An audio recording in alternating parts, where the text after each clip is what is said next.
Good day mga katropa, day 10 of the construction of house extension dito sa Quezon Province. And nabuhusan na yung portion ng beam sa likod.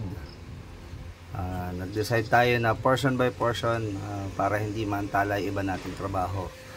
So dito na rin, ito yung harap ng bahay. Ang dami pa rin nating excess na lupa.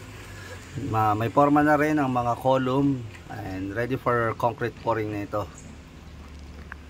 para ma-stabilize natin yung ating mga CHB walls, kasi pag habang wala pang buhos yan, medyo mabuhay pa yan.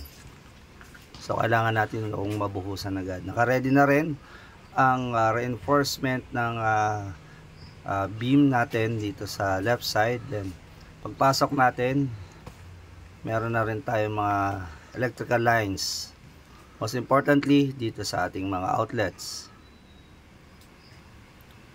Ito ang ating reinforcement. Ito yung portion na nabuhusan na. Then ang ating CHB walls, medyo tuyo na yan.